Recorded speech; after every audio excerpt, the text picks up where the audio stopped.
자, 우리 하나님 말씀은 계시록 19장 7절에서 9절, 제목은 예수님의 신부라는 정체성의 가치, 그 신부의 가치에 대해서 함께 말씀을 나누도록 하겠습니다. 계시록 19장 7절에서 9절까지 자, 피셨죠? 할렐루야, 주 우리 하나님 곧 전능하시니가 통치하시도다. 우리가 즐거워하고 크게 기뻐하며 그에게 영광을 돌리세.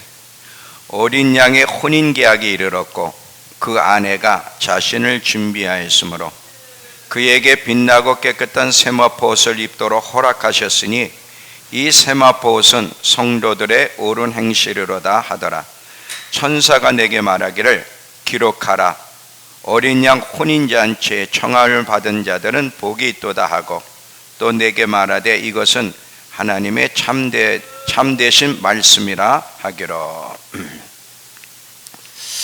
자, 예수님의 신부라는 이 정체성의 가치에 대해서 오늘 함께 좀 말씀을 나누려고 합니다. 자, 집중하시고요. 자, 우리가 예수님의 신부라고 하는 사실이 마음에 와 닿게 되면 그 예수님의 신부라는 정체성이 얼마나 중요하고 가치가 있는 것인지 마음에 와 닿게 되면 이거보다 더 영광스러운 일이 없고, 그리고 값을 매길 수 없는 위치라는 것을 알게 되기 때문에 신부로 준비하는 일에 올인할 수밖에 없어요. 왜 우리는 예수님의 신부라고 하는데 신부로 준비하는 일에 열정을 쏟지 않죠? 올인, 뛰어들지 않죠? 마음에 와닿지 않기 때문에 그러는 거예요. 자, 잘 보세요. 이 신부라는 게 얼마나 중요한지 예를 제가 하나 드리겠습니다. 어떤 사람이 재벌, 지금은 재벌 가운데 존경받을 만한 재벌은 없지만 그래도 일반적으로 이제 좋은 긍정적인 면에서 이야기할게요. 만약 어떤 사람이 재벌 가문의 며느리로 시집 간다고 생각해 봅시다. 자, 이건 1%의 확률도 없는 일이에요. 우리는 꿈을 깨야 돼. 이미 이 운이 우린 틀렸으니까. 그죠? 그런데 자, 만일 누군가가 재벌 며느리로 시집 갈 수 있는 기회가 주어졌다. 그럼 얼마나 그게 부러움을 사겠고 화제거리가 됐고 영광스러운 일이 있겠습니까? 근데 우리는 누구의 신부냐?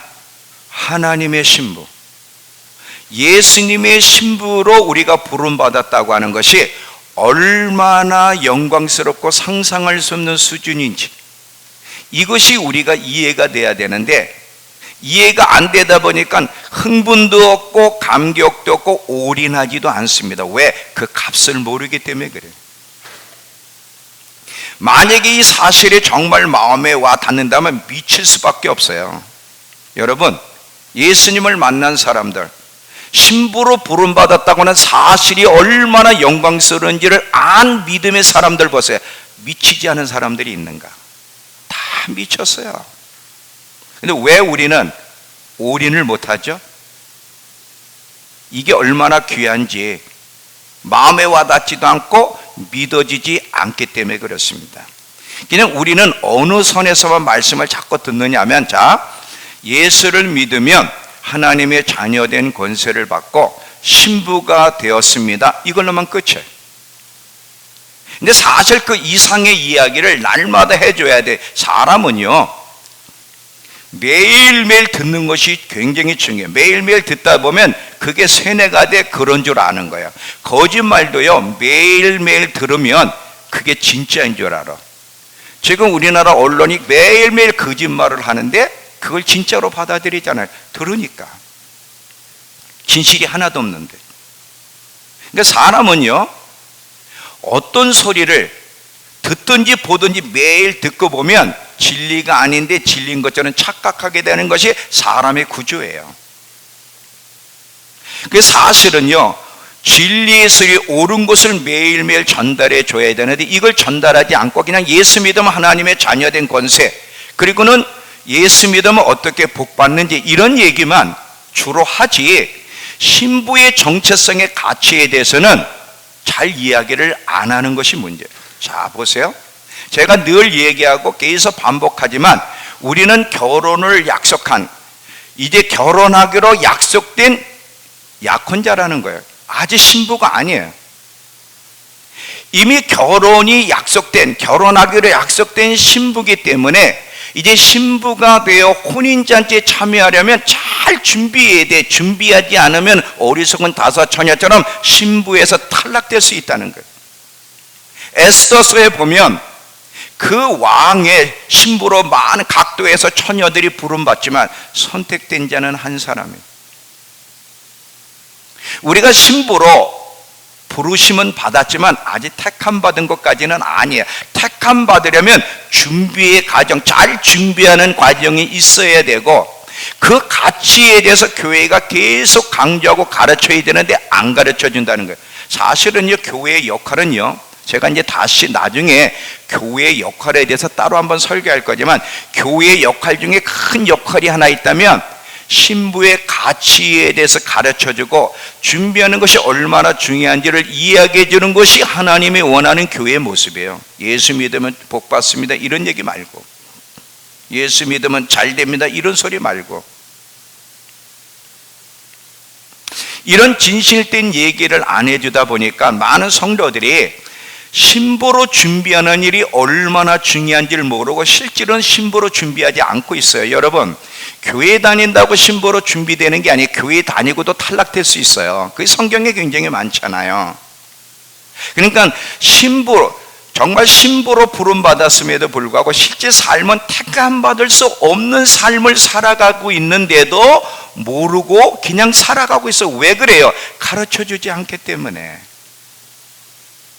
신부의 자격의 위치, 가치에 대해서 잘 모르니까, 못 느껴지니까 준비하는 일에 관심도 없고 하찮게 여기고 변화도 감격도 반응도 헌신도 열정도 없이 오늘 하루하루를 살아갑니다.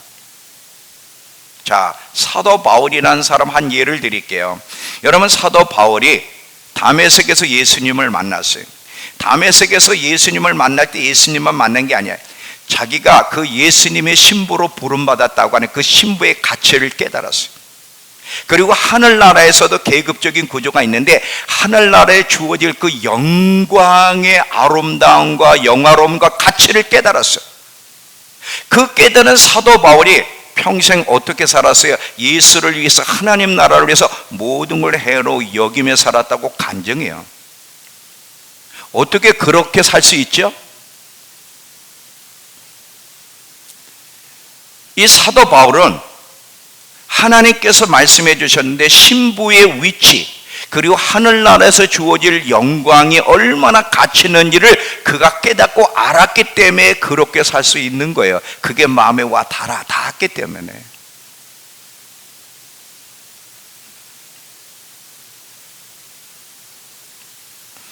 이 신부가, 예수님의 신부가 되었다는 사실은요, 거지가 왕자로 되었다는 수준은 상대가 안 돼. 거지에서 왕자로 되는 것도 이런 역전도 거의 불가능하고 확률적으로 없는 얘기지만 우리가 예수님의 신부가 됐다고 하는 것은 이 세상에서 있을 수 없는 그런 불가능한 사건이 가능하게 된 거야. 얼마나 어마어마한 역전의 기회가 주어졌는지 이것을 깨닫게 되면요, 어떤 일이 벌어져? 아무리 이 세상에 좋은 것을 가져다 줘도 우리가 갖게 되고 얻게 된 이 신부의 이 가치 그리고 영광과 절대 어떤 것도 바꾸지 않고요, 신부 준비하는 일에 해가 되는 일은 용납하지 않을 겁니다. 목숨을 걸게 돼 있어요. 사도 바울은 목숨을 걸었어요. 왜? 그는 알았어요. 이 예수님의 신부로 준비하는 일보다 더 중요하고 가치 있는 것이 없고 그것을 계속 세상에 방해할 때 그 방해하는 것이 무엇이든 몇 개 많이 하든 전부 배설물로 여겼다는 거예요. 왜요? 하나님이 자기에게 부여해 주신 신부의 위치를 그는 충분히 이해하고 있었기 때문에 그러는 거예요. 교회 다니면 뭐 하나? 진리에 대해서 깨닫지를 못하고 이게 마음에 와닿아서 여기에 헌신을 해야 되는데 그냥 교회만 왔다 갔다 하면은 신부가 되나요?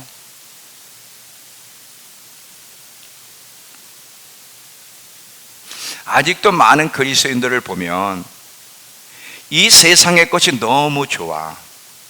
그래서 신랑 예수는 곧 우리를 데리러 오실 신랑 되시는 예수님께 초점을 맞추기보다 그 신랑을 향한 열렬한 사랑에 온전히 나를 내어드리기보다 다른 것에 더 초점을 맞추고 다른 것을 더 원하며 살아가는데, 그렇게 하는 이유가 뭐예요? 왜 사도 바울 같은 고백과 삶은 우리에게 나타나지 않죠? 하나님께서 우리에게 상승시켜준 이 신부라는 위치에 대해서 감도 오지 않고 느껴지지도 않고 믿어지지 않기 때문에 그러는 거예요. 여러분, 진리의 소리를 전해도요, 이게 느껴지는 사람하고 안 느껴지는 사람은 달라요. 느껴지면 그걸 꽉 붙잡고 그것이 자기에게 이루어지기를 몸부림칠 거지만, 느껴지지 않는 사람은 좋았어, 오늘 좋았네, 오늘 새로운 말씀 들었네, 그걸로 끝나는 거예요. 그건 자기 게 아니에요. 좋았네, 이건 자기 게 아니에요. 그건 날아가 버리는 거, 그냥 내일이면 날아가 버릴 이야기예요. 하나님은, 우리 하나님의 자녀들이 신부라는 자리, 예수 그리스도의 그 십자가를 통해 주어진 신부란 자리가 얼마나 귀하고 영광스럽고 가치 있는 것인지를 깨닫기를 원해요. 그래야만 온 마음을 내서 신부가 되는 데 올인할 수 있기 때문에. 근데 이게 하나님 보실 때는 올바른 삶이고 가치 있는 삶이고, 이게 기독교의 본질이에요. 기독교의 본질은 예수 믿으면 천국, 예수 믿으면 잘 되는 이게 아니라, 기독교의 핵심 본질은 예수님의 재림이고 신부로 잘 준비하는 길이에요.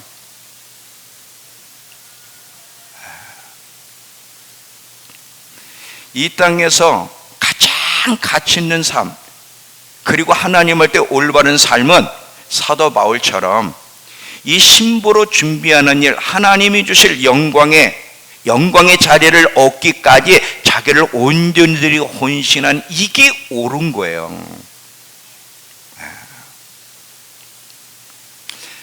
자, 이제 성탄절이, 이번 또 금요일이 성탄절이죠. 제가 성탄절 때도 또 한 번 이 말씀을 전할 건데, 예수님이 초림하신 이유가 무엇인지에 대해서 여러분 명확하게 아셔야 돼요. 자, 우리가 얼마나 잘못된 지식에 세뇌되어 있는지는 또 제가 성탄절 때 말씀을 전합니다.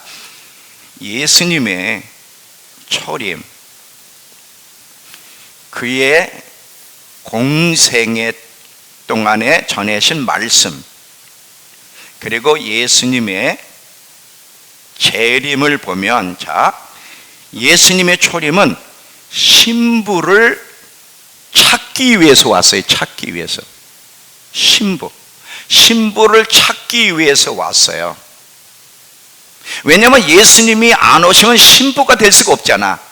예수님을 믿어서 죄 용서받고 하나님의 생명이 들어와야 신부로서 부르심 받기 때문에, 신부로 찾기 위해서 예수님이 초림하셨다면, 그분의 모든 공생의 말씀은, 자, 신부로 부름 받았는데 어떻게 신부로 준비될 수 있는지에 대한 이야기가 그분의 공생의 메시지라면, 예수님의 재림은 이제 뭘 얘기하냐면, 우리가 얼마나 신부로 잘 준비되어 선택받을 수 있도록 준비되어졌는지 드러나는 시간이 예수님의 재림이고, 정말 잘 준비된 자는 정말 예수님과 함께 혼인잔치에 들어가서 드레스를 입고 결혼식을 거행하여, 그래서 기록하라, 혼인잔치의 청함을 받은 자가 복이 있도다 그랬어요. 이게 성경의 이야기예요. 근데 오늘날 교회는 이 얘기를 안 해줘요.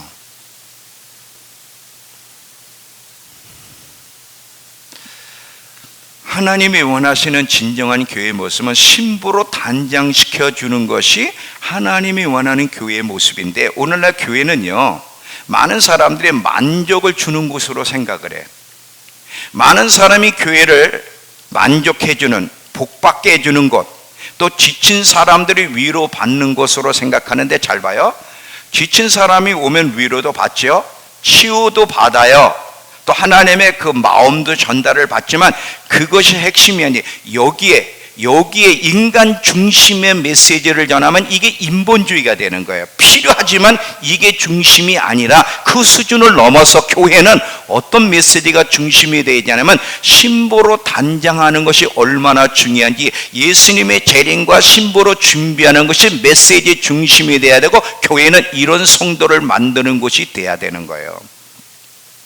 예수님의 모든 설교 보세요. 여러분, 예수님의 설교 가운데 하나라도 나 잘 믿으면 복 받는다는 말씀이 있습니까, 없습니까? 하나도 없어요.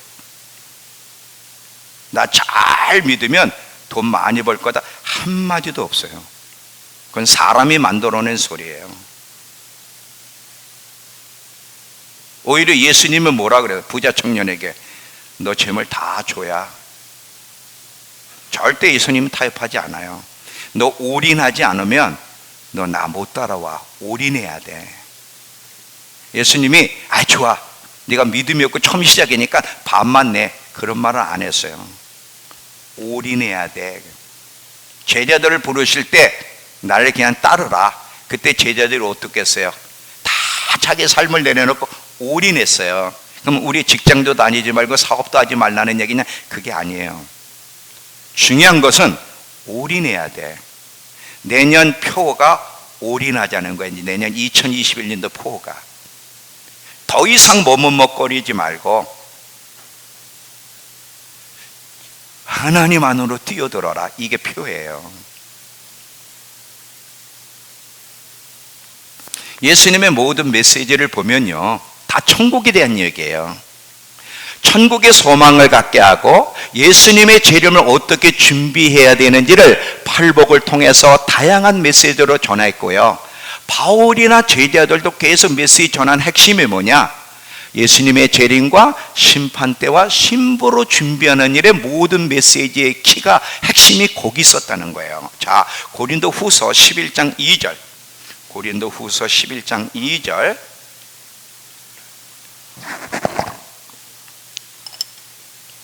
고린도후서 11장 2절.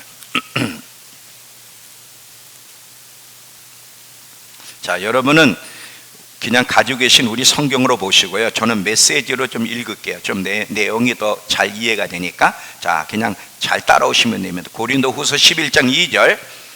나는 여러분을 그리스도와 결혼시키려 했고 여러분을 순결한 처녀로 신랑 되시는 예수님께 소개했습니다. 그래요. 나는 여러분을 그리스도와 결혼시키기 위해서 여러분의 신랑이 누구인지를 가르쳐서 그리스도에게 소개한 사람입니다. 지금 사도 바울은 그 메시지의 핵심이 뭐예요? 신부에 대한 이야기를 하고 있어요. 다른 얘기가 아니에요. 그거를 다양한 각도로 풀어서 얘기를 했죠. 계시록 19장 7절, 오늘 말씀 계시록 19장 7절.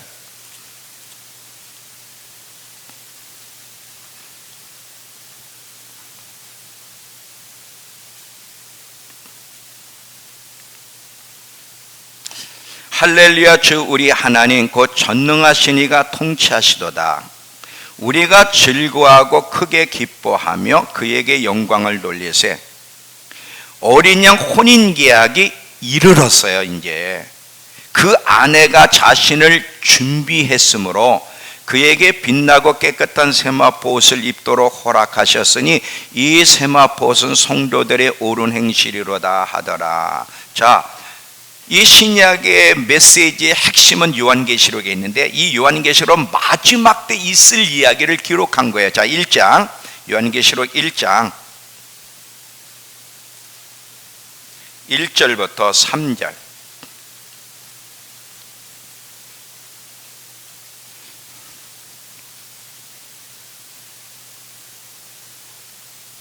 자, 피셨죠? 예수 그리스도의 계시라. 이는 하나님이 그에게 주사 반드시 속히 일어날 일들을 그 종들에게 보이시려고 그의 천사를 그 종 요한에게 보내어 알게 하신 것이라. 요한은 하나님의 말씀과 예수 그리스도의 증거 곧 자기가 본 것을 다 증언하였느니라. 이 예언의 말씀을 읽는 자와 듣는 자와 그 가운데 기록한 것을 지키는 자가 복이 있나니 때가 가까움이라. 이 예언의 말씀은 요한계시록을 얘기해요. 모든 말씀도 포함되지만 특히 요한계시록의 말씀을 읽고 듣고 거기서 이야기한 대로 지켜야 돼. 왜냐하면 이건 마지막 때 반드시 일어날 일을 계시한 거기 때문에. 근데 요한계시록에 뭐라고 나와요?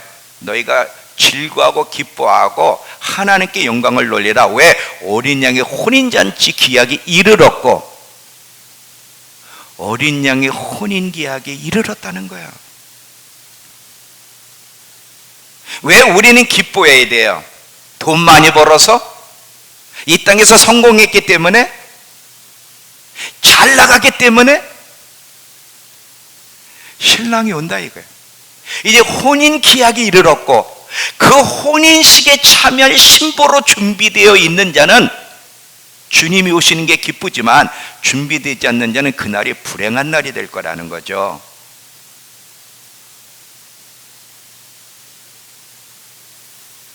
성경의 핵심은 신부로 준비하는 것, 이 신부의 정체성의 가치가 얼마나 중요한지를 계속 이 모양 저 모양으로 강조한 게 성경의 이야기예요.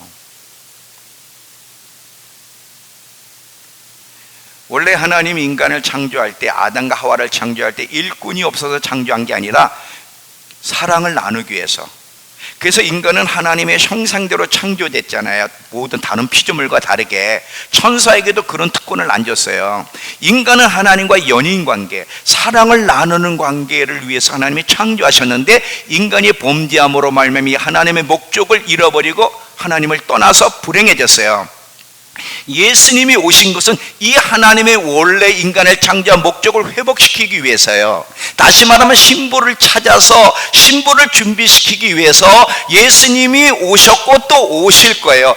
결혼식으로 시작해서 결혼식으로 끝나는 것이 성경의 이야기예요. 이 핵심을 이야기해 주지 않다 보니까 이 신부의 정체성의 가치, 신부로 부름받았다는 게 얼마나 영광스러운지, 왜 여기에 올인해야 되는데 안 하는가, 이 가치를 모르기 때문에 그러는 거예요.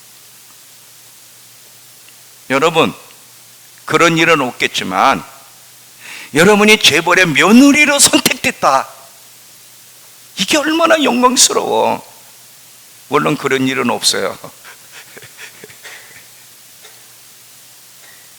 근데 하나님 아버지의 신부, 그 창조주 예수님의 신부로 부름받았다고 하는 게 얼마나 영광스러워. 그 에스더서의 신부로 부름받는 처녀들이 1년 동안을 신부로 선택받기 위해서, 왕비로 선택받기 위해서 올인하잖아요. 왜 우리에겐 그것이 없을까? 왜 우리는 마음이 다른 데가 있을까? 왜 사돌같은 그런 삶이 반만 해도 있으면 좋은데 왜 없을까? 너무 엉터리야. 너무 엉터리. 제 마음의 아픔 중에 하나가 있어요. 불신자를 봐도 마음이 아프지만 이 신자들, 자기들이 예수님의 신부라고 얘기하지만 마지막 때 박탈당할 사람들이 대부분인데, 거짓된 안전 속에 있으면서도 그걸 모르는 이 그리스도인들을 보면 너무 제 속에 마음이 아파. 진리가 뭔지를, 진리의 소리가 뭔지를 분별하지 못하는 그리스도인들, 거짓된 소리를 듣고 그냥 앉아 좋아하고 있는 그리스도인들, 잘 된다고 무조건 좋은 거야. 예수 믿으면 복 받는다, 하나님이 도우실 거다, 이런 소리 얼마나 좋아. 신부로 준비하는 일은 쉬운 여정이 아니야. 구원은 여정인데 하나님께 올인해야 돼. 신부로 준비하는 일을 헌신해야 돼. 이런 소리는 매력이 없어요.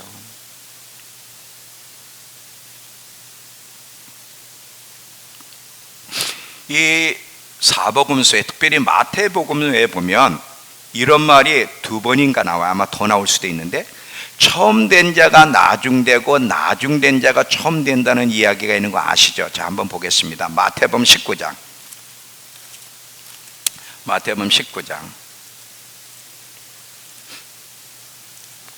30절 그리고 20장 16절.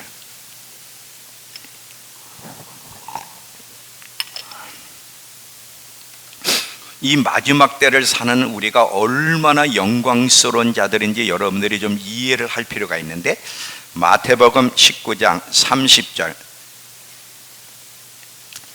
지금 베드로가 예수님께 질문하는 거예요. 우리 모든 걸 다 버리고 주를 따랐는데 우리가 무엇을 얻습니까? 그랬더니 영광스러운 주님의 보좌가 임할 때 너희도 12 보좌에 앉아 이스라엘 12지파를 심판하는 일이 일어난다는 얘기를 하시면서, 그러나 먼저 된 자로서 나중되고 나중된 자가 먼저 되는 일이 일어날 거다, 이렇게 얘기하시면서 20장 포도원의 일꾼들, 품꾼들 이야기는 위의 내용을 구체적으로 예화를 통해 설명해 주는 얘기. 먼저 된 자가 나중되고 나중된 자가 먼저 되는 일이 어떻게 일어날 수 있는지를 설명하는 게 그 예화인데, 거기서도 16절 보세요. 이와 같이 나중된 자로 먼저 되고 먼저 된 자로 나중되는 일이 많을 거다. 자, 이 말씀을 제가 설명을 하면서 이 마지막 시대를 사는 우리, 어떤 분은요 환란의 여정이 우리 앞에 있다니까 이런 생각을 하는 분도 있을 거예요. 왜 하나님이 태어나게 할 때 이렇게 가장 어려운 환란을 앞두고 나를 이 땅에 나게 하셨을까? 그런 마음을 가지고 있는 사람은 오늘 마음을 고칠 수 있는 기회를 드릴게요. 자, 환란이 우리 앞에 있다는 게 참 두려운 것도 사실인데, 여러분이 오늘 말씀을 충분히 이해가 되면 얼마나 여러분이 선택된 자이고 영광스러운 사람인지를 이해할 수 있게 되니까 잘 들어보세요. 이제 풀어갈 때 지금 예수님이 하신 이 먼저 된 자가 나중되고 나중된 자가 먼저 된다는 내용을 2가지로 설명을 할게요. 1차적인 의미는 신앙생활하면서 먼저 시작한 자가 올바르게 신앙생활 못하면, 늦게 시작한 자가 오히려 더 올바르게 믿음 생활하면 먼저 된 자를 앞설 수 있다는 거예요. 자, 여러분 잘 봐요. 나이는 앞설 수 없어요. 20대인 사람이 저처럼 63세 되고 싶은 사람 흔들어봐. 상미야, 되고 싶지 않니? 30 넘고 싶지 않아?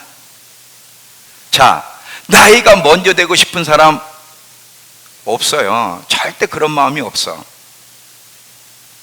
근데 뛰어넘을 수 없는데, 저는요 나이가 63세가 된 게 너무 행복한 거 있지. 너무너무 좋은 거예요. 예수님 앞에 한 발짝 다가간 게 너무 행복해. 정말이에요. 근데 여러분, 신앙생활은요 뛰어넘을 수 있어요. 자, 30년 예수를 믿었어도 엉터리로 믿은 사람들, 그냥 교회나 왔다 갔다 하고 지 멋대로 산 사람하고 예수 믿은 지 1년밖에 안 됐어요. 근데 이 1년밖에 안 됐지만 정말 진리가 무엇인지를 다 깨달았어요. 그래서 짧게 시작한 지는 얼마 안 됐지만 정말 지금이 마지막 때고 예수님의 재림을 준비하는 일, 신부로 준비하는 일이 얼마나 중요한지를 깨닫고 사도 바울처럼 올인하며 이 마지막 때를 준비하고 애를 쓰는 사람이 있다면 그가 먼저가 될 수 있다는 거예요. 신앙생활을 오래 믿었다고 해서 좋은 게 아니에요. 오래 믿으면서 잘했으면 영광스러운 일이 있지만 사실은 대부분은 그렇지 않아요. 엉터리가 너무 많기 때문에. 이것이 1차적인 의미이고요. 자, 2번째 한 걸음 더 나가서 생각할 것은, 잘 들어봐요. 이제 마지막 때를 사는 성도들, 우리가 믿음 생활을 잘 하게 되면 우리 앞선 믿음의 선배들, 구약의 아브라함, 다윗, 초대교회 사도들보다 더 영광스러운 앞설 수 있다. 자, 잘 들어봐요. 다시. 이 마지막 때를 사는 우리가 참 어려워. 마지막 때 여정은요 인류 역사의 가장 힘든 시간입니다. 아브라함, 다윗보다 믿음 지키기가 더 어려운 시대가 이 시대인데, 만약에 정말 어려운 이 시대에 만약에 정말 신부로 잘 준비되려고 애를 쓰며 올인하면 믿음의 우리 영웅들 아브라함과 다윗과 모세 사도들보다 더 하나님 앞에 앞설 수가 있다.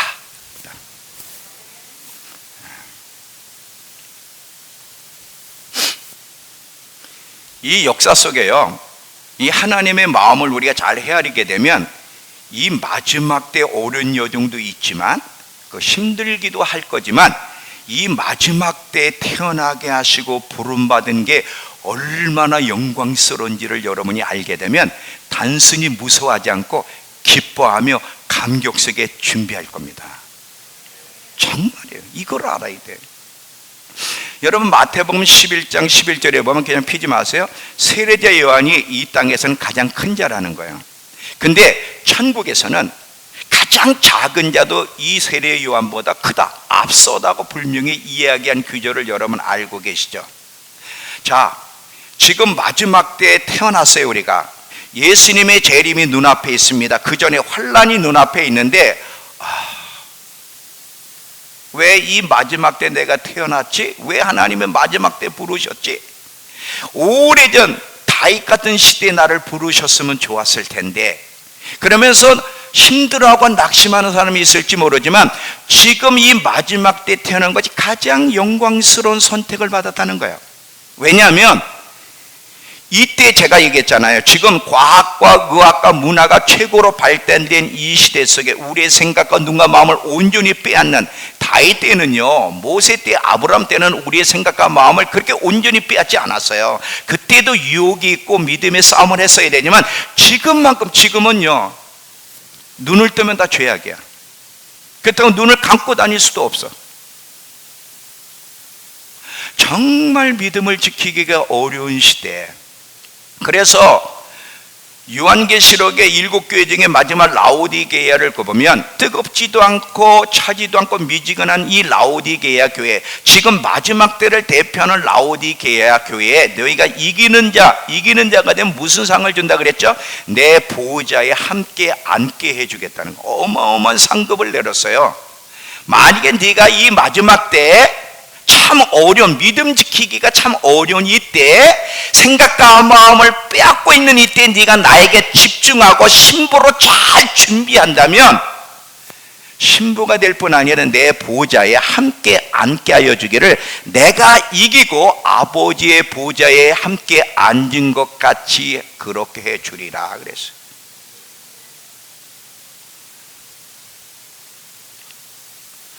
이 마지막 때 우리가 기쁨으로 마지막 때를 맞이할 수 있는 길이 뭐죠? 우리는 지금 마지막 때 하면 무서운 생각만 해요. 어떻게 이 환란을 통과하지? 7인 7나팔 7대접이 있다는데 어떻게 통과해야지? 자, 무서움이 없다는 얘기는 아니에요. 있습니다. 그런데 무서워하고 단순히 두려워하는 게 아니라 그럼에도 불구하고 기쁨으로 마지막 때를 준비할 수 있는 이유는 딱 하나예요. 이 마지막 때 태어났고 선택받은 것이 얼마나 놀라운 축복이고 특권인지, 이 마지막 때를 잘 준비하면 모든 믿음의 선진보다 더 앞설 수 있다. 이 기회를, 이 특권을, 이 영광스러움을 우리에게 주셨다는 걸 여러분이 깨달을 수만 있다면 단순히 우리는 두려워하지 않고 기뻐하며 마지막 때를 준비할 수 있습니다. 마지막 때를 생각할 때 단순히 무서워 떨고 목숨만 구하는 것이 아니라 얼마나 영광스러운 기회가 그 어느 시대보다 모세 때나 아브라함 때나 다윗보다도 더 하나님 앞에 영광스러운 부르심, 더 높은 부르심으로 나아갈 수 있는 기회가 주어졌다는 사실을 여러분이 깨닫게 되면 오히려 두려움과 낙심이 아니라 감격과 은혜 속에 그것을 이겨나갈 수 있습니다. 있어요. 생각을 바꾸셔야 돼요. 지금 우리는 이 신부로 부름받은 이 가치에 대해서 우리가 지금 이해를 못하기 때문에 올인도 안 하고 마지막 때에 단순히 두려워하면서 어떻게 목숨을 부지하지, 여기에만 초점을 맞추는데, 이 신부로 부름받았다고 하는 사실, 이게 얼마나 놀랍고 영광스럽고, 그리고 믿음의 여정을 잘 걸어가면 그 모든 믿음의 선배들보다 천국에서 더 앞설 수 있다는 이 특권과 기회가 우리에게 주어졌다. 내가 바로 이런 특권 가운데 태어났다는 사실이 믿어지고 깨달아진다면 단순한 무서움은 떠나고 감격 속에서 어떻게 하면 잘 준비할 수 있을지에 대해서 생각하며 올인할 수 있게 되는 거예요. 이해가 되세요?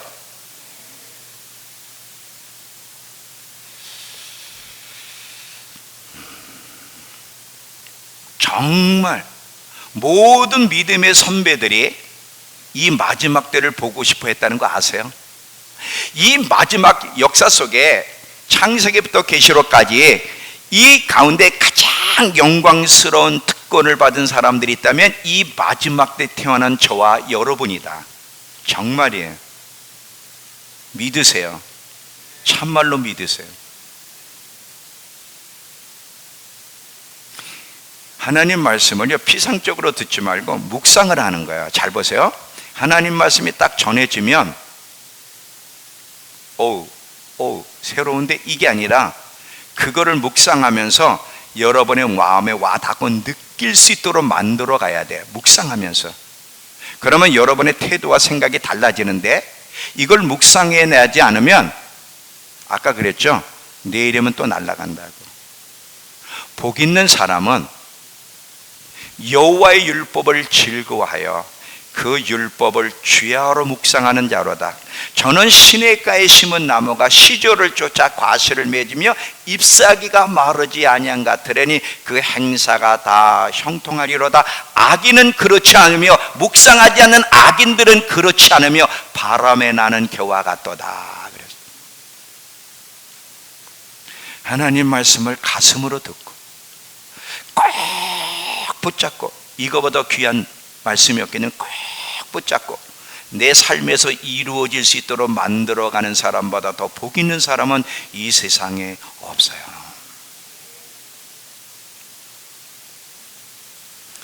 하나님이 우리를 얼마나 사랑하시면 이 마지막 때에 태어나게 하셨고 얼마나 영광스러운 날을 만나게 하시고 싶으시면 이때 우리를 태어나게 하셨는지 하나님 아버지의 마음을 헤아리는 것이 굉장히 중요합니다. 자, 이제 제가 마무리할게요. 여러분, 이 성경은 모든 세대의 사람들을 위해서 쓰여진 책이지만, 그런데 아세요? 이 성경은 마지막 때를 사는 우리를 위해서 남겨진 보물이라는 거. 아까 요한계시록을 보세요. 요한계시록은 앞으로 아직 우리가 경험하지 못한 앞으로 일어날 일들에 대한 계시. 우리는 만날 거예요. 믿음의 선배들은 이런 일을 아직 온전히 만나지 않았지만 계시록에 있는 일을 우리는 만날 거야. 이 계시록이 뭐예요? 이 마지막 때를 사는 우리를 위해서 남겨진 하나님 말씀이라는 거예요. 모든 믿음의 사람들을 위해서도 주어졌죠. 잘 보세요. 구약의 사람들은 하나님이 직접 나타나셔서 음성을 들려주시든지 천사들을 직접 나타나게 하셨어요. 근데 지금은 옛날처럼 그러진 않잖아요. 물론 간혹가다 간증하는 사람들, 환상 속의 천사를 봤다, 예수님을 만났다는 게 가끔 있지만, 여러분 구약을 읽어보면요, 하나님이 예수님이 천사의 모습으로도 그렇게 자주 등장하시고요, 가브리엘 천사도 나타나고. 근데 우린 가브리엘 천사 가짜도 경험 못했잖아요. 그때는 막 그런 거 경험했는데 지금은 그런 일을 경험하지 못해. 그런데 여러분 아세요? 이 마지막 때 우리는 그들처럼 직접 경험하는 것은 적을지 모르지만 우리에게는 성경이 주어졌는데, 자, 이 요한계시록을 글로 기록한 사도 요한도요, 요한계시록에 대한 비밀이 깨달아지지 않고 임봉시켰어요. 다니엘이 마지막 때에 대한 계시를 다니엘서 쭉 기록했지만 임봉하라 그랬어요. 다니엘도 마지막 때 있을 일을 기록하면서도 그게 무슨 뜻인지 깨닫지 못했고, 사도 요한도 이 계시록을 기록하면서 이게 무슨 의미인지 깨닫지 못하였지만 우리에게는 열려 있어서 모두가 하나님 앞에 나아가 이것이 무슨 뜻인지 알게 해달라고 기도하며 말씀을 묵상한다면 깨달을 수 있는 기회가 우리 모두에게 주어졌다는 거예요. 이게 얼마나 영광스럽습니까?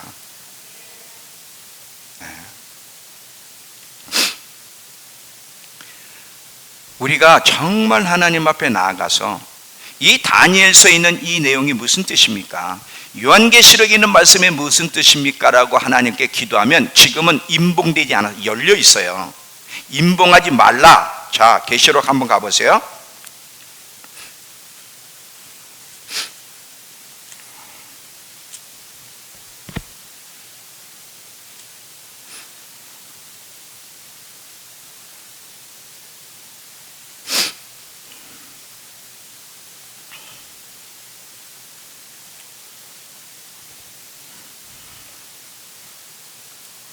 (22장)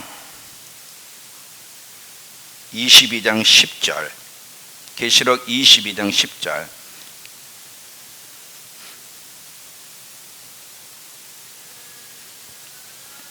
자, 피셨죠?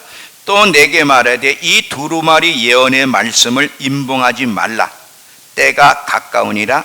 불의를 행하는 자는 그대로 불의를 행하도록 내버려 두고, 더러운 자는 그대로 더럽게 살도록 내버려 두고, 의로운 자는 그대로 의를 행하고 거룩한 자는 그대로 거룩하도록 내버려 둬라.